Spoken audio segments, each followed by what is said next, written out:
You know, it's pretty incredible to think that one of the most important inventions in human history, a tool that would go on to change warfare, global trade, and, oh yeah, our entire place in the cosmos, was basically discovered by a couple of kids just messing around. Sounds made up, right? But it's the real story of the telescope. So today we're going to trace that amazing journey from a total accident in a workshop to the tech that literally powers our world. And it all kicks off with these simple, almost beautiful words. In 1608, a guy named Hans Lippershey, who made eyeglasses for a living, filed a patent for a device with this humble description. All he was trying to do was solve a very down-to-earth problem, making faraway stuff look close. Little did he know, he was about to hand humanity the key to the entire universe. So yeah, our story doesn't start in some grand laboratory with scientists in white coats. Nope. It starts in the cluttered, probably dusty workshop of that same lens grinder. There was no big theory, no years of painstaking research. It was just a lucky break, a moment of pure accidental discovery that was about to change everything. Okay, so picture this. Two kids, probably bored out of their minds, start playing with some spare lenses they find lying around. They hold one up, then another, and whoa. All of a sudden, the weather vane on a church way off in the distance just leaps into view so clear it feels like they could reach out and touch it. Lippershey saw what they did, and right then and there, he saw more than just a toy. He saw the future.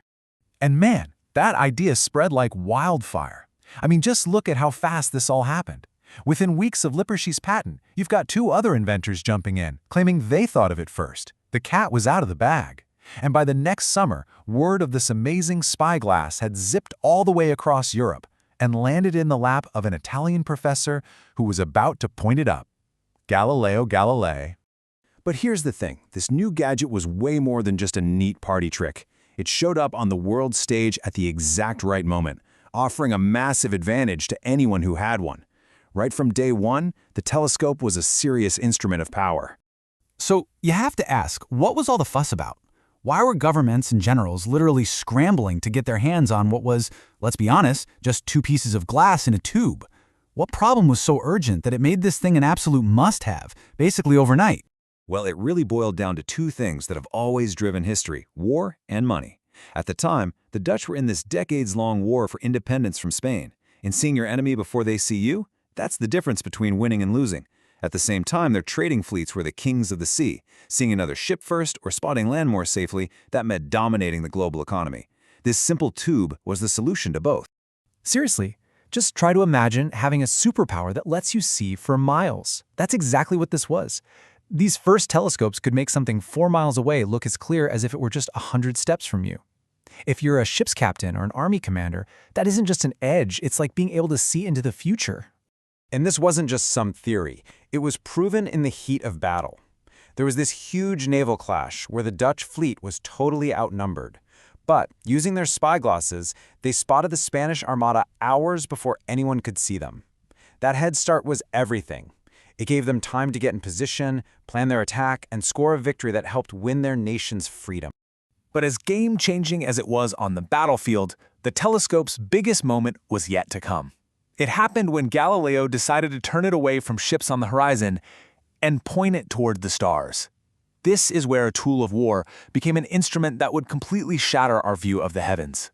You see, Galileo didn't just get one of these things and use it. No, he got obsessed with making it better.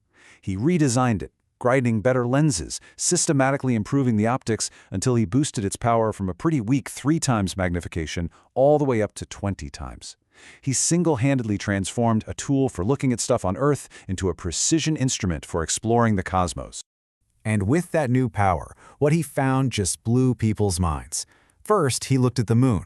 For all of human history, everyone believed it was this perfect, smooth, glowing sphere made of some divine substance. Galileo looked through his telescope and saw the truth. It was a rugged, rocky world, covered in mountains and craters. A place just like our own planet. But his next discovery was even crazier.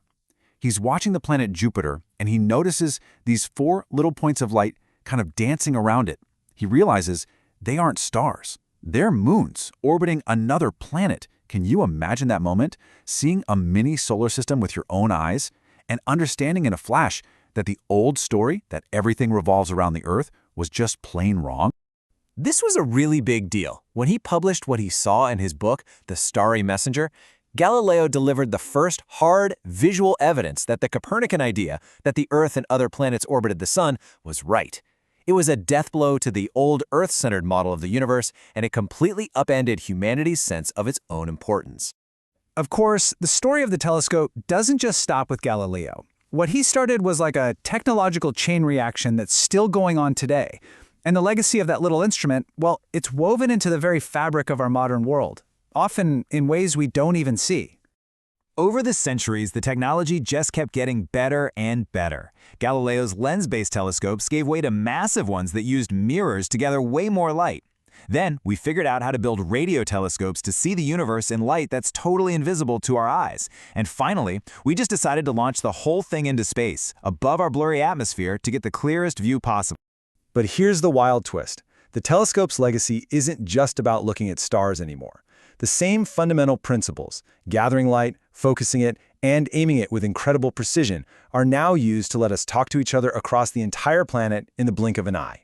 And check this out. In 2024, a satellite used laser communication, a direct descendant of telescope optics, to beam data to Earth at 200 gigabits per second.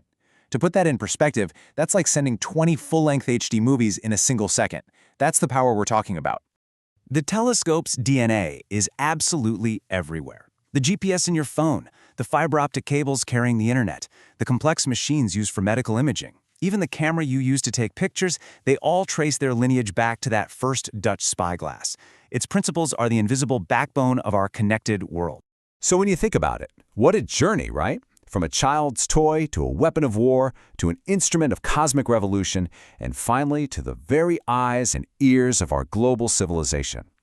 The telescope has shown us a universe that is so much bigger, so much weirder, and so much more amazing than we ever could have dreamed.